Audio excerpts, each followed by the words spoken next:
Oman দাখালাহু কানা আমিনা, যে ঢুকবে সে নিরাপদ। 8টা বৈশিষ্ট্য এখানে বলা হয়েছে। কয়টা? 1 নাম্বার প্রথম ঘর কাবা, 2 নাম্বার মানুষের জন্য বানানো হয়েছে, 3 নাম্বার মক্কাতেই অবস্থিত, 4 নাম্বার এটা বরকতের কেন্দ্র, 5 নাম্বার এটা হেদায়েতের কেন্দ্র, 6 নাম্বার এখানে অসংখ্য নিদর্শন আছে, 7 নাম্বার এখানে ইব্রাহিমের পদচিহ্নওয়ালা পাথর আছে, 8 নাম্বার যে ঢুকবে সে নিরাপদ হবে।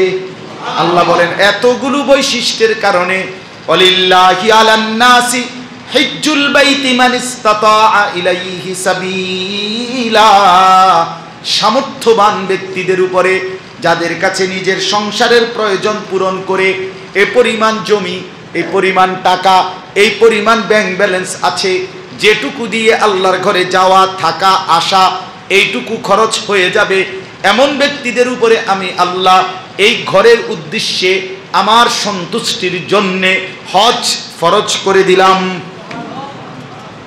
এই কথাটা ফাঁকি দিয়ে একটা কথা কইছি, 1 মিনিট এটা বুঝেন।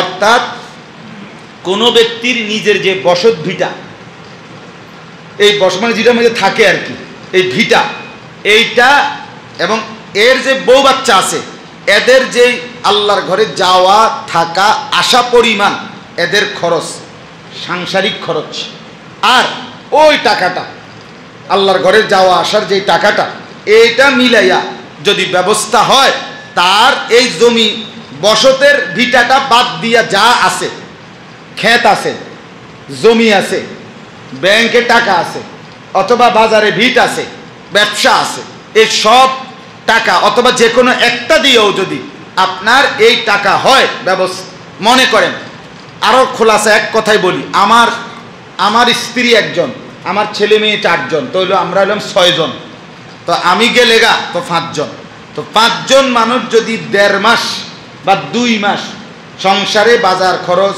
ওষুধপত্র, বই কাগজ কলম এবং তাদের টাকা পয়সা, এই যা খরচাপাতি লাগবে এটা দিলাম, তো মনে করেন একেবারে যদি রাজার হালেও খায় 2 লাখ টাকা, এত টাকা লাগতো না। 1.5-2 মাসে এরা 2 লাখ টাকা কি টাকা দেবে? এই যে তার খাক, অসুবিধা নেই, আমি গেলাম খাইলে কি, কিন্তু 2 লাখ টাকা হজ্জের খরচ বর্তমানে মনে করেন 7 লাখ টাকা, এখন একটু বেশি হয়ে গেছে, তো ধরে নিলাম 7 লাখ টাকা, তো কত হইল? মোট হইল কত?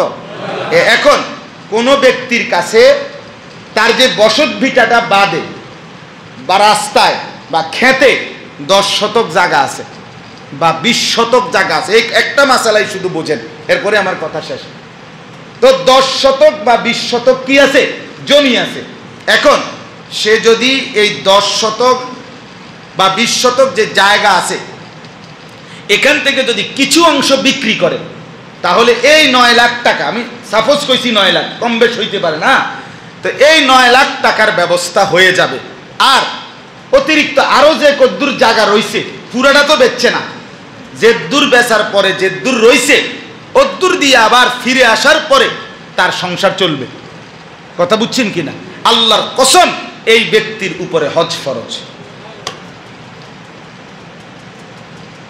রাসূলুল্লাহ সাল্লাল্লাহু আলাইহি ওয়াসাল্লাম এবার শুনেন, নবীজি পরিষ্কার হাদিসে বলছেন, আল্লাহর ঘরে হজ যার উপরে ফরজ ছিল অথচ না করে মৃত্যুবরণ করল, রাসূলুল্লাহ সাল্লাল্লাহু আলাইহি ওয়াসাল্লাম বলেন সে ইচ্ছে করিলে ইহুদি হয়ে মরুক নয়তো খ্রিস্টান হয়ে মরুক, আমি জানি না, বাকি মুসলমান হয়ে মরতে পারলি না তুই উম্মত, এটা বলে দিলাম। সরাসরি হাদিস। আমনে বাকি হুজুরের জিগায়েন, আমি গেলে মাম্মালাকা জাদান ওয়া রাহিলাতান তুবাল্লিগুহু ইলা বাইতিল্লাহ ফামাতা ওয়া লাম ইয়াহুজ্জা ফালা আলাইহি আন ইয়ামুতা ইয়াহুদিয়ান আও নাসরানিয়া। আমি জানি না নবী বলেন এটা ইহুদি মরলো না খ্রিস্টান মরলো, বাকি এটা জানি মুসলমান মরে নাই। নবী তো এটা বলে নাই যে আমি জানি না কি মুসলমান মরলো না ইহুদি মরলো, এটা কইছে না, না এটা না, আমি জানি না এটা কি ইহুদি মরলো না খ্রিস্টান মরলো, বাকি মুসলমান মরে নাই, মুসলমানের মৃত্যু হয় নাই। আপনি বলেন না বাপ, কি পরিমাণ মুসলমানের উপরে হজ ফরজ, হ্যাঁ এই পরিমাণ, মানে কোনো ব্যাংকে টাকা নাই, বাজারে ব্যবসা নাই, চাকরি নাই, কিচ্ছু নাই, শুধু জমি আছে, ওইটা বেচা এক অংশ বেচতে। হ্যাঁ, যদি এমন হয় 10 শতক জমি বেচতে